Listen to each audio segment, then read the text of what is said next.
ঢাকা সিলেট মহাসড়কের ভোগান্তি দূর করতে দ্রুতই ব্যবস্থা নেওয়া হবে বলে জানিয়েছেন প্রধানমন্ত্রী তারেক রহমান। দুপুরে সিলেটে সুধী সমাবেশে তিনি বলেন, সড়কের পাশাপাশি রেলপথের উন্নয়ন করবে সরকার। খাল খনন ও পুনর্খননের মাধ্যমে পানি সংরক্ষণ করা হবে বলে জানান প্রধানমন্ত্রী। বিলকিস সুমিকে সাথে নিয়ে সিলেট থেকে রিপোর্ট করেছেন মনিরুজ্জামান। ক্যামেরায় ছিলেন মাসুদ রানা।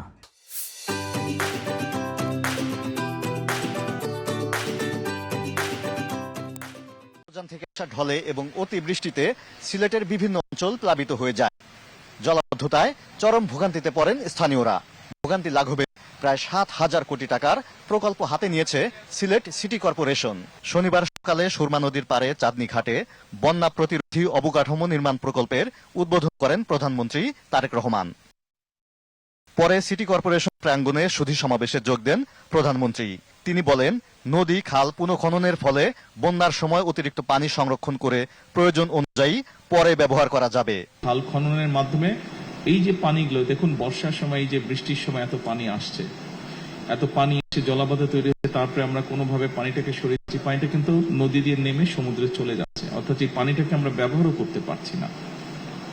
কাজে পানিটাকে যাতে আমরা ব্যবহার করতে পারি, জলাবদ্ধতাও যাতে না হয়, মানুষেরও কষ্ট না হয়, কৃষির সুবিধার জন্যই হোক, পানিটিকে মানুষের ব্যবহারের সুবিধার জন্যই হোক, আমরা খালগুলো খনন করতে চাচ্ছি দেশে, যাতে আমরা অতিরিক্ত যে পানি থাকবে সেই পানিটাকে আমরা ধরে রাখতে পারি এবং প্রয়োজনের সময় আমরা সেটিকে মানুষের প্রয়োজনে আমরা ব্যবহার করতে পারি।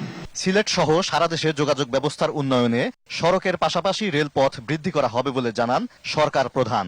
অবশ্যই রাস্তার উন্নয়ন, আমরা রাস্তার ক্ষেত্রে যোগাযোগ ব্যবস্থা উন্নয়ন করব, কিন্তু রেলটাকে আমরা ডেভেলপ করতে চাই। আমরা একটি উদ্যোগ গ্রহণ করছি যে সারা দেশে কিভাবে রেল যোগাযোগটাকে বৃদ্ধি করা যায়। রেল যোগাযোগটাকে বৃদ্ধি করলে স্বাভাবিকভাবে অধিকাংশ মানুষ এটিতে যাতায়াত করবেন, এটিতে খরচ কম।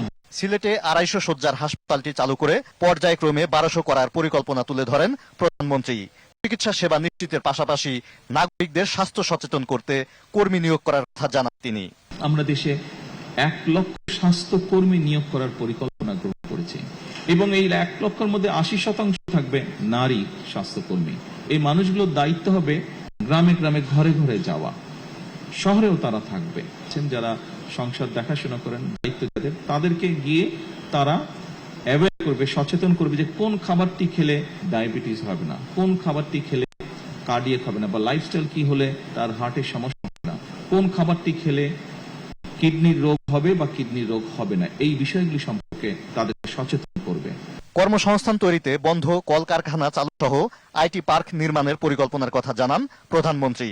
জনগণের কল্যাণে নেওয়া প্রকল্প বাধাগ্রস্ত করতেই একটি মহল ষড়যন্ত্র এবং চক্রান্ত করছে বলে অভিযোগ করেন প্রধানমন্ত্রী তারেক রহমান।